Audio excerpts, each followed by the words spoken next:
1980, the small mountain town of Ambato is celebrating the Festival of Fruits and Flowers. But this year, the joy of Carnival is muted.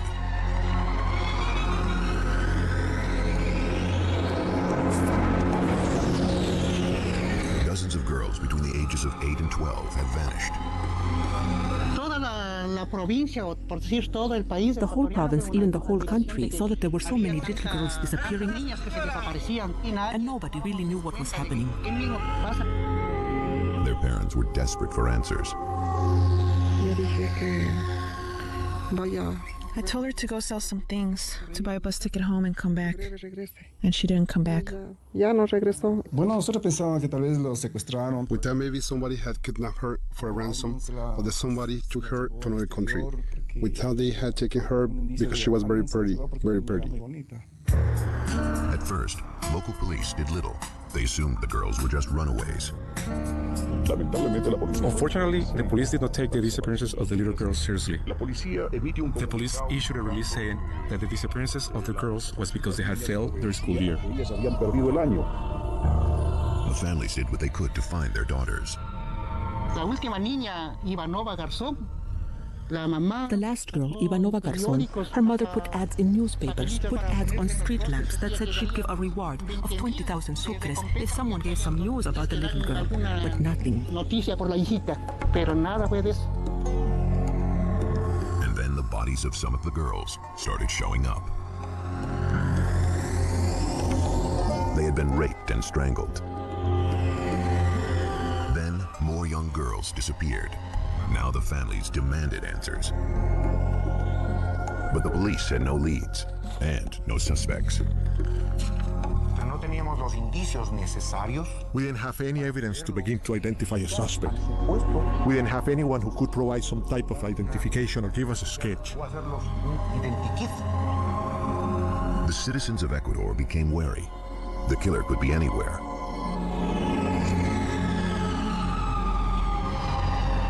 Sunday, March 9th, 1980, a typical morning in Ambato. The plaza buzzed with activity. Fruit and vegetable vendors were setting up their stalls. Hot food stands were already cooking.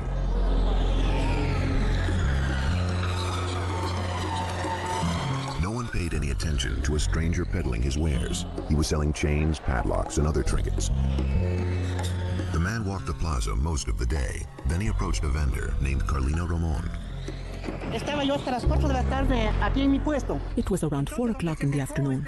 This man asks me to sell him food. He began looking into my pots to see what I had, and then he kept looking at my daughter as if to try to get her attention. Carlina's daughter Alicia was 11 years old at the time. He would look at me funny, strangely, and gesture for me to come over. So I went to my mother and told her, "You know what, Mommy? This man keeps looking at me ugly and keeps calling me to come to him." Carlina spotted the man leaving the plaza. She'd heard about the missing girls of Ecuador and immediately was suspicious. She recruited other vendors to help catch him.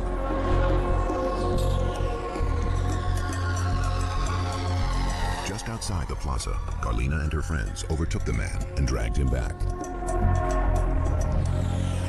Carlina accused him of kidnapping and killing the little girls. He says, "No, ma'am, I'm a poor worker. I'm a humble man. I'm not a thief. I'm not anything. I have a clean heart." The townspeople weren't convinced. They held the man until police came to take him in for questioning.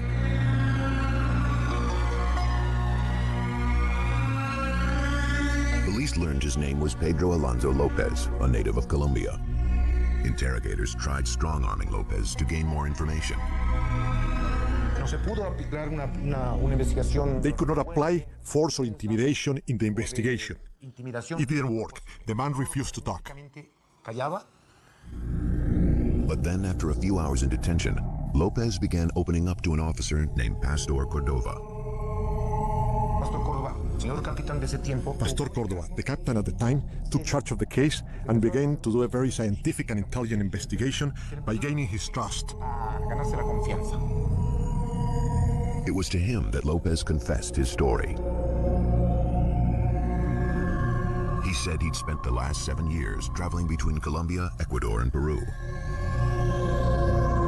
And in those 3 countries, he claimed he had raped and murdered as many as 300 young girls. The captain was stunned. It seemed impossible that one man could have carried out so much violence. If Lopez was telling the truth, he'd rank among the most prolific serial killers in history. He seemed like an ordinary person. It was unbelievable that this man killed so many little girls. News of the capture of Pedro Lopez soon hit the airwaves. Lopez relished the attention. He wasn't shy about discussing his crimes or philosophizing about life and death on camera. No, pues cuando uno se muere, pues pierde uno por total, pierde uno lo que es los sentimientos, su visibilidad de los ojos para ver, y una muerte que uno ya no vuelve ni saber quién es uno, ¿no? Todo queda así en una oscuridad nula. Lopez, it seemed, hoped to gain a twisted kind of immortality. Es lo que viene en la historia, ¿sí o no? Sí me van a pasar el talón. Yo estoy muy joven para morir. Lopez seemed proud of raping and murdering so many young girls. He said the grave sites were scattered all over the country and offered to lead police to each one. He would take the girls to desolate areas, fulfill his sexual appetite, and then he would strangle them and leave them covered in newspapers or branches. His confession set off a heartbreaking 6-week search for the bodies of his victims. Something that struck me about Pedro Alonso was how cold he acted when he was identifying the grave sites. It was as if what he'd done was normal. Lopez would lead police across 11 Ecuadorian provinces, a journey that would reveal the truth behind this seemingly insignificant man.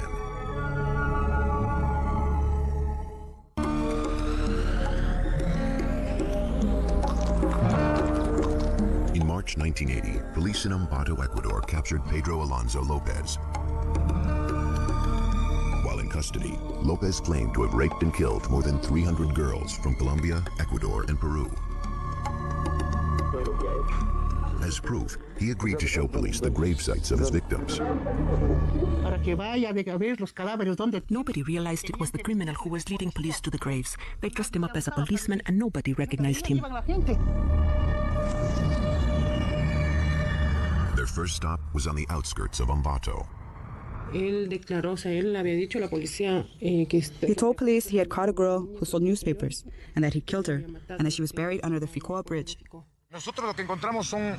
We found a complete skeleton with clothes on it.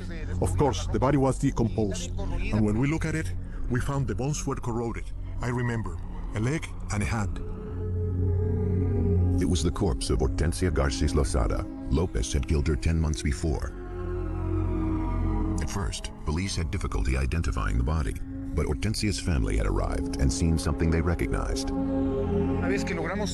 We were beginning to take out the body, and the family members recognized the clothes. And then we knew that that was our sister. We went and found her remains. That's all, just bones. Oh, I was suffering for my daughter. The tortures he did, what he did, his terror.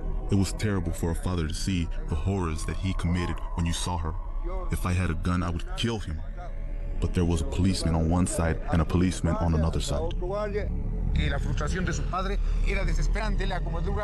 The father wanted to kill this criminal. He shouted, "Justice, justice." And the people began to throw rocks at us. Then police intervened. They had to take him out disguised because people wanted to lynch him. They wanted to kill him. The discovery of Hortensia Garces Losada was only the beginning. As men, as police, we felt the need for revenge, but we had to hold out until the very end. It was very emotional for us, even though we were professionals. We couldn't stand what was going on, but we had to control ourselves until we got the information we needed. Police did their best to keep Lopez talking. One strategy we used was to give him tobacco, coffee. We invited him to eat chicken. We gave him beer, and he calmed himself completely. Over the next 6 weeks, Lopez led investigators to gravesite after gravesite.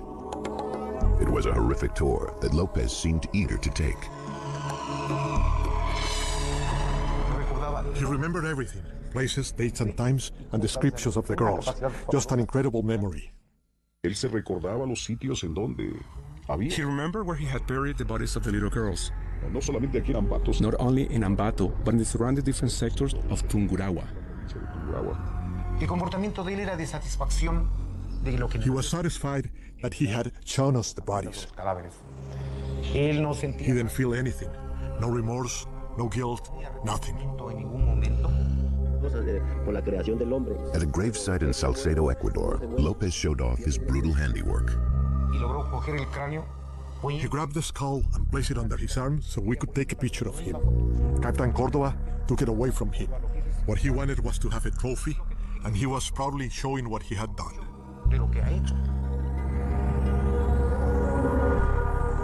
In all, police would unearth the remains of 57 of Lopez's young victims. The case of the missing girls was solved, but there was another mystery. What had led Pedro Lopez to commit such terrible crimes? As the investigation progressed, Lopez began to confide in Captain Cordova. Tal fue la amistad y la confianza. It was because of this confidence, this friendship he had with Captain Cordova, which made him refer to the captain as Papa. The absence of a father for Pedro made him look for one in other people.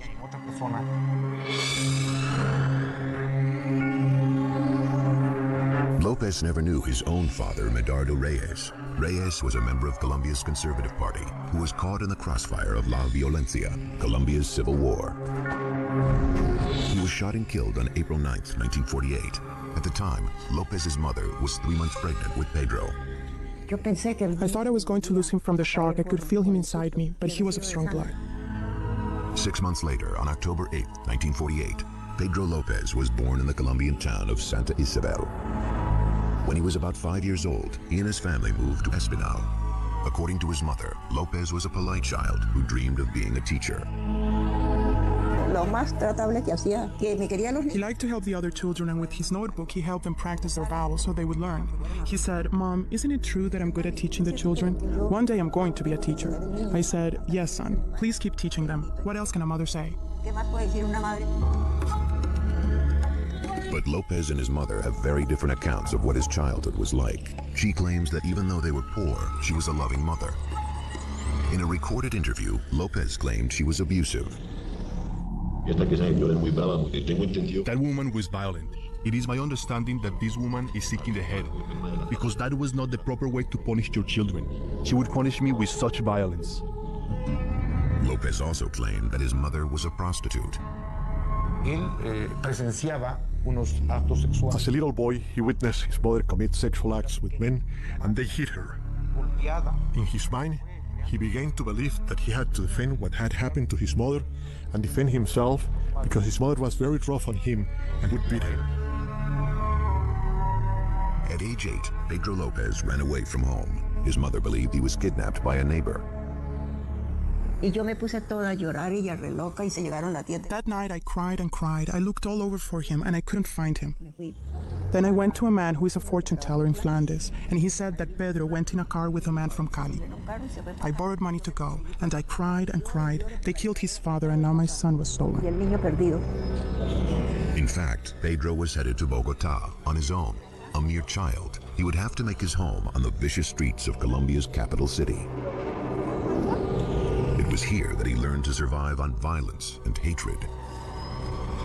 It was on these mean streets that a serial killer was born.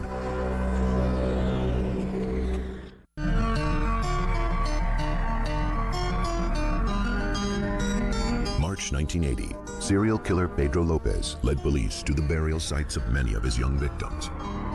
In a recorded interview, details of his past began to emerge.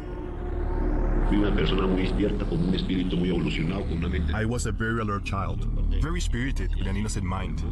The majority of my childhood I was abandoned, lived in filth and sleazy places.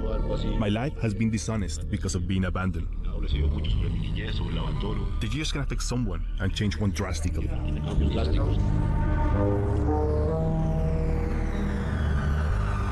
In 1956, 8-year-old Pedro Lopez was a runaway trying to survive on the streets of Bogota, Colombia. He was one of thousands of homeless children called gamines, who made up the lowest rung of city life. Most of these kids left their houses because they're abused, and the only place they can end up are the streets because they don't have any other option. Lopez was now a part of the city's underbelly. He dug through garbage to eat and clothe himself. He began smoking a popular street drug called bazuco, a highly dangerous, impure form of cocaine. For protection, he joined a gang of other gamines. They make very, very strong bonds between themselves. They stick together for long periods of time.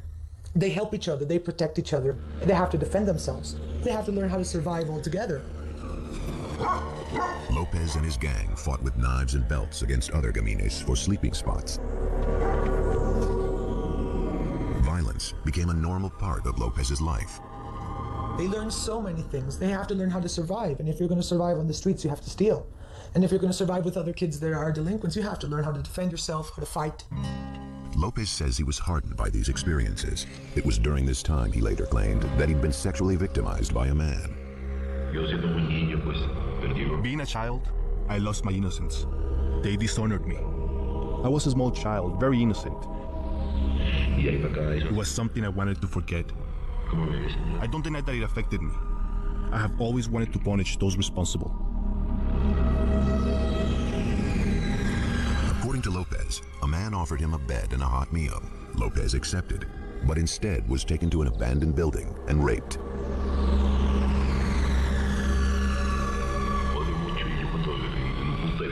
I hated it. When I see a certain person, let's say a male adult, that does not respect a young boy, well, I see to it to fix that person.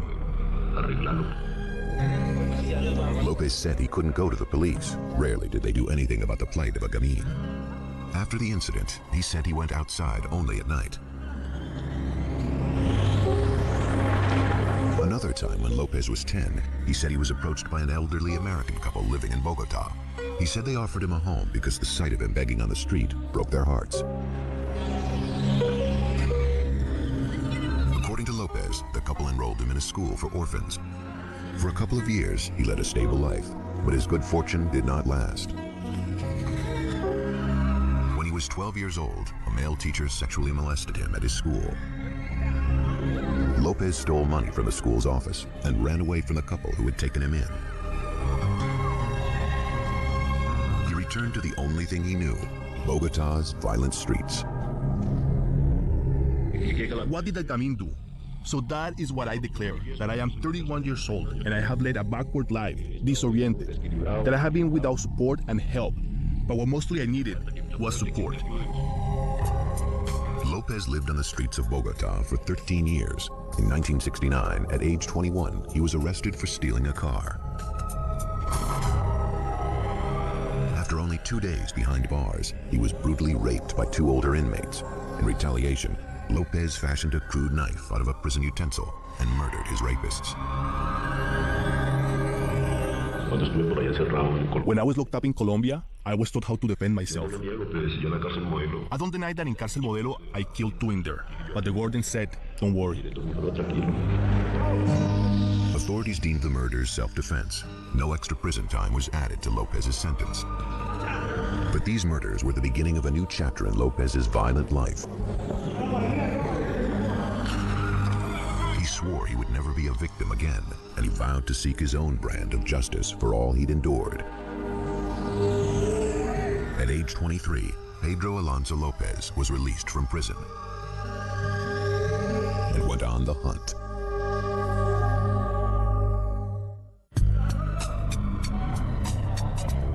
In 1971, 23-year-old Pedro Alonso Lopez was released after serving 2 years for car theft. He had endured an abusive home, the violent streets of Colombia, and a prison rape. Now, he wanted revenge. He began by searching for easy targets in towns in Colombia, Ecuador, and Peru. Gente de raza indígena y humilde. They were poor indigenous people, street vendors. These were the types of little girls that he chose. The poorest kids who have lesser education. He never chose white people. Gente de raza blanca. Lopez would pose as a salesman and approach girls between 8 and 12 years old. He would appeal to them and he would tell them, I'm lost, could you help me find the way to the bus? Could you help me find the way out of the town? Lopez relied on his charm to draw the girls away. He never physically kidnapped any of his victims. He would show himself like helpless, so the children would trust him a little bit more. After that, he would take them to a place where if the children would scream, they wouldn't be heard. First, he would sexually assault them. He slept all night with her and then raped her again in the morning and then killed her. He would spend a long time with them. Incredibly, he would later claim that he was helping his victims. He said he strangled them so they would go to heaven, so that they wouldn't suffer in this world. In this way, Lopez murdered dozens of girls, and yet his crimes received little attention, and he killed again and again. After a cooling off period, he would look for his next victim and do it over and over again to satisfy his urges and his fantasies. In April 1979, he made his way to Ambato, Ecuador, looking for more victims. He met 11-year-old Hortensia Garces Lozada while she was selling newspapers. My mom was pregnant at the time, and when she sold newspapers, she saved money to be able to provide for my brother. On May 5th, 1979, Lopez asked Hortensia to be his guide in the city and gave her 100 sucres, about $10 US. He led her to the outskirts of town underneath a bridge, and then he raped her, beat her, and strangled her. He threw her body into a ditch and covered it with the same newspapers she'd been selling. When Hortensia didn't come home, her father Leonidas searched for her. She was out there somewhere, but I didn't find her. I couldn't find her. Although dozens of girls have been reported missing, police insisted the girls were runaways and did nothing to help the grieving families. The police are against the people. They saved him. Here in this country, only the rich people have access to police, to justice. Lopez soon found another victim in Ambato, 9-year-old Ivanova Jacome. But this time, he went after the wrong target. Ivanova was the daughter of a successful baker. The day my daughter disappeared was February 14, 1988, 11 in the morning. I had a bakery in the Avenida de los Andes, and I had a branch office about 15 blocks away. My daughter sometimes came to bring me something to eat. That day, I waited for her, and she never came. Because Carlos Jacome was a respected businessman, when he reported his daughter missing, the police responded. Soon, news of the other missing girls began to spread. I took up flyers. I spread them all over Ecuador asking for information, but we didn't find out anything. 22 days later, on March 8th, the police recovered a little girl's body in a wooden shack on La Florida, a farm near town. Some radio reporters came to my house and they said, Carlos, a body of a little girl has been found. And so I went to the hospital morgue, and that's when I went in and I saw my daughter. I'm still devastated. For me, it was very tragic. News coverage warned the citizens of Ambato of a killer in their midst. As a result, Lopez was captured by townspeople after he attempted to kidnap a girl from the Plaza Urbina. That same day, the Jacome family buried Ivanova. That is when we knew who the criminal was. As of that day, things were discovered, and he began to say that there were cadavers here, and there were cadavers there, and there were cadavers in the other provinces. Pedro Lopez's reign of terror was over. He willingly showed police 57 bodies, and based on his confessions, was charged with 110 counts of murder. He claimed to have committed 200 more. I am the worst of the worst. Perhaps I took it too far because of my ignorance. The low of the low. Perhaps even a complete animal. But as the case went to trial, the victims' families feared justice would not be served. This seemingly mad killer had, in fact, been carefully plotting his crimes. And he knew that the laws of Ecuador were on his side. If somebody killed one person, or killed 100, or killed 1,000, he would receive the same sentence. On July 31st, 1981, 33-year-old Pedro Alonso Lopez pled guilty in an Ecuadorian court to the murders of 57 girls. He was now imprisoned in the town of Ambato. There, he agreed to be interviewed by a local reporter. I can declare I, Pedro Alonso Lopez, author of these acts, declare myself guilty. Throughout the interview, Lopez tried to explain his crimes. First, he claimed that he was a killer because of the sexual and physical abuse he had suffered as a child. I, Pedro Alonso Lopez, who supposedly eliminated a small group of insignificants and allegedly took away their innocence. But my innocence has been taken away from me. I think that it did have something to do with the way he constructed in his head what sex or sexual relations are. If it's always forced on you, if it's always through violence, and if you receive it in your own life, why not repeat it with somebody else? But psychologists believe Lopez's brutal crimes also satisfied another twisted desire. Uno de los motivos por los cuales él tenía que matarlas era porque eran pobres. One of the reasons he said he killed them was because they were poor. Tal vez le parecía. Maybe he found them ugly or useless and he tried to stamp out the weakness. Quitarle al mundo esa parte. This allows him to feel stronger, bigger. Un poquito más grande. He was always an unimportant person. He was living on the streets. He had no recognition, no social recognition whatsoever. And this was a moment for him to be big, to show the world what he was doing. Curiously, Lopez spoke of his victims as if he cared about them and believed he'd saved them from a life of misery. He thinks that he had to save the girls from poverty. He calls them my muñequitas, my dolls. He even tries to talk about them. He feels he's saving them, that he has a mission. On other occasions, Lopez blamed an alternate personality called Jorge Patiño for the murders.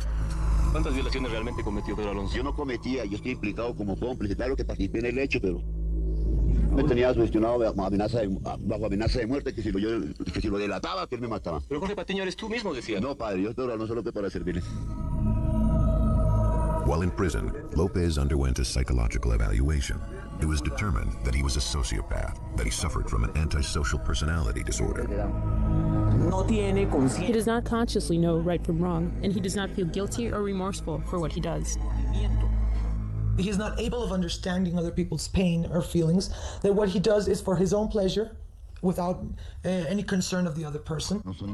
But are his statements signs of a pathology, or merely of a cruel and calculating mind? You asked me if I felt anything while asphyxiating certain persons. Well, no. It's strange, no? Someone who shoots another with a gun, and the other person feels the pain of the bullet. Is the shooter going to feel the same agony or the same pain? Lopez was very good at using his words to manipulate others. People with personality disorders are very smart, and they use their language in a way to try to justify their actions very well. They're very skillful.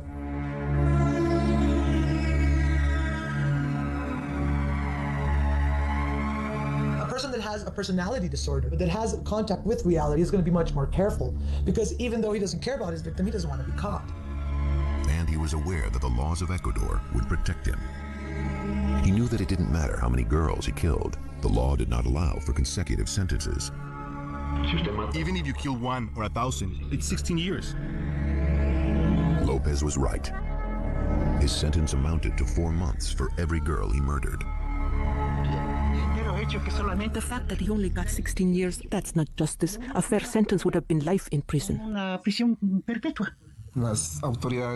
authorities and the laws are terrible. They should have seen it was a special case. They didn't do it. After 2 years in prison in Ambato, Lopez was transferred to the Garcia Moreno, a prison in Quito, Ecuador. He was kept in Pabellon D, the wing reserved for murderers and rapists. Lopez passed his days alone, smoking bazuco, scribbling in a diary, and carving coins with Jesus on one side and the devil on the other. I have always lived in poverty, and I have ambition being powerful one day, or of great importance. I understand what I have done. There is no going back. He served his time patiently. He would be a free man by his 50th birthday, and soon be able to wander the countryside again.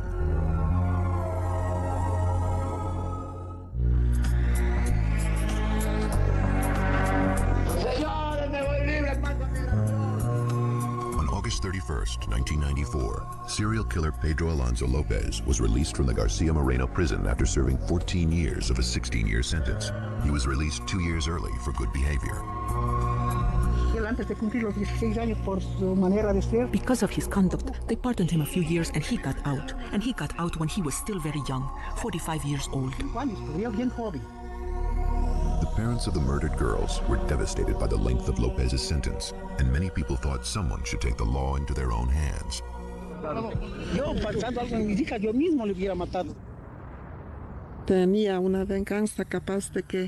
wanted revenge. I wanted to break him into pieces because he killed my baby. My friends gathered wood so I could try and burn him alive. Era tanta la furia de la... There was so much rage. The people asked the president of the country for a reform of the laws. Las leyes. But the victims' families would have no chance to seek vengeance because Lopez's stay in Ecuador was short-lived. He was detained just 1 hour after he was released. The superintendent of the province had ordered him back into custody so that he could be deported to Colombia. Usted es extranjero y si usted no tiene la documentación en regla, yo no puedo ponerle en libertad. The next day, on September 1st, Ecuadorian immigration officials handed Lopez over to Colombian authorities at the Rumicacha International Bridge at the border of the two countries. One of the most prolific serial killers in history was home.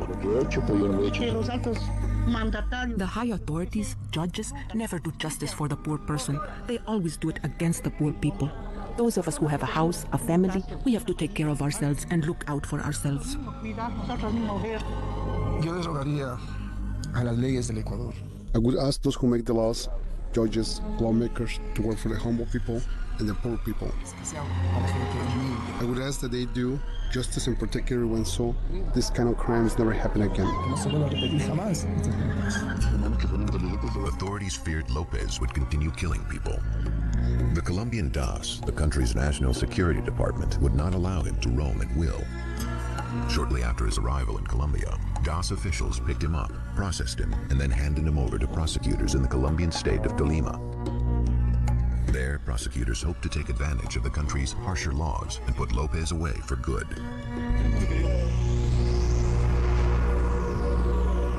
Lopez was charged with a 2-decades-old murder case. Back in December 1979, Lopez had traveled to Espinal. Within a month, 12-year-old Flor Sanchez disappeared. Her body had been found half buried in a rural area near the city. Her mother, Alba Sanchez, identified her daughter's remains later that day at the police station. I entered and they said, "Inspect the clothes. Maybe there's a little dress." Yes, it was my daughter. The murder seemed to match Lopez's pattern, and Colombian authorities had more than enough evidence for a conviction. God forgive me. They should take his life. How can you let a guy live that keeps killing like this? Why would they let him live?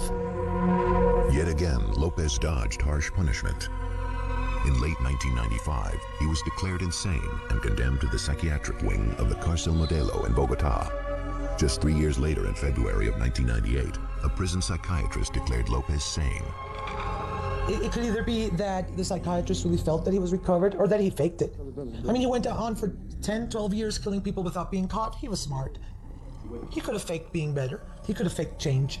A mere $50 bail freed this serial killer. He was released with 2 conditions. He had to continue to receive psychiatric treatment and report once a month to a judge. Lopez decided to revisit his past. He traveled to Espinal from Bogotá to see his mother Benilda for the first time in 19 years. The day he came to visit me, he says to me, "Mother, kneel down in front of me so I can bless you." And I said, "The one who should kneel down is you. The son is the one who kneels before his mother." He got down on only one knee. But then Lopez showed his cruel streak. He said, "Mother, I came to see what you would give me of my inheritance." And I said to him, "I'm so poor. How am I going to give you something? I just have a chair and a bed." He took those 2 things and put them on the porch, and I started crying. And he said, "Who will buy this? If not, I'll light them on fire." Then a woman bought the chair and the little bed, and then he left. Lopez pocketed the money and disappeared. He went back into the countryside he knew so well, to the killing ground where he had found so many victims. That was the last time anyone reported seeing Pedro Alonso Lopez. His mother believes he has managed to avoid being killed by the families of his victims. Up until now, I haven't felt it. When someone dies, you feel a shock, and I haven't felt anything. I believe in what our Lord says. When a person dies, it's revealed to others. So there was nothing revealed to me. About 20 years after Pedro Lopez was arrested in Ambato, Ecuadorian officials changed the maximum sentence for murder from 16 years to 25 years. Then, in October 2002, Interpol released an advisory on behalf of the Colombian authorities, stating they were looking for Lopez. They suspect he had committed another murder in Espinal. How many victims do you think you have killed? Sir, To give you the exact number, I don't know if I could tell you. It's like a superiority. Like I am a god. I give life and I can take it away.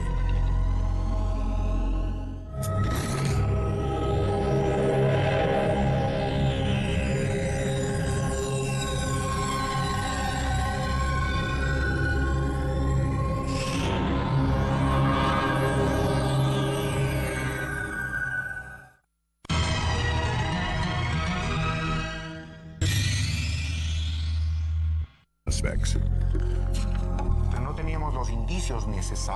We didn't have any evidence to begin to identify a suspect. We didn't have anyone who could provide some type of identification or give us a sketch. The citizens of Ecuador became wary. The killer could be anywhere.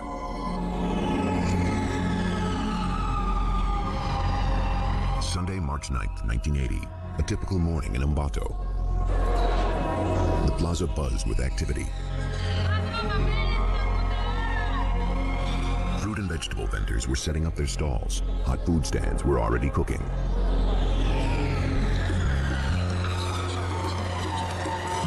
Their school year. The families did what they could to find their daughters. The last girl, Ivanova Garzon, her mother put ads in newspapers, put ads on street lamps that said she'd give a reward of 20,000 sucres if someone gave some news about the little girl, but nothing. And then the bodies of some of the girls started showing up. They had been raped and strangled. Then more young girls disappeared. Now the families demanded answers. But the police had no leads and no signs. And nobody really knew what was happening. Their parents were desperate for answers. I told her to go sell some things, to buy a bus ticket home and come back. And she didn't come back. We thought maybe somebody had kidnapped her for a ransom, or that somebody took her to another country. We thought they had taken her because she was very pretty, very pretty. At first, local police did little. They assumed the girls were just runaways. Unfortunately, the police did not take the disappearances of the little girls seriously. The police issued a release saying that the disappearances of the girls was because they had failed. No one paid any attention to a stranger peddling his wares. He was selling chains, padlocks, and other trinkets. The man walked the plaza most of the day. Then he approached a vendor named Carlina Ramon. It was around 4 o'clock in the afternoon. This man asks me to sell him food. He began looking into my pots to see what I had. And then he kept looking at my daughter as if to try to get her attention. Carlina's daughter Alicia was 11 years old at the time. He would look at me funny, strangely, and gesture for me to come over. So I went to my mother and told her, "You know what, Mommy? This man keeps looking at me ugly and keeps calling me to come to him."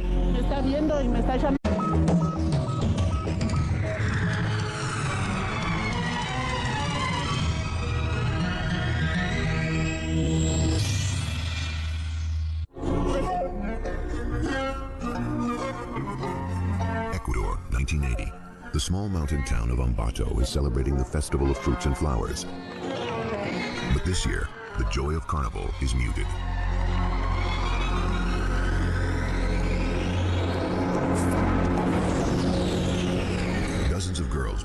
ages of 8 and 12 had vanished. The whole province, even the whole country, saw that there were so many little girls disappearing.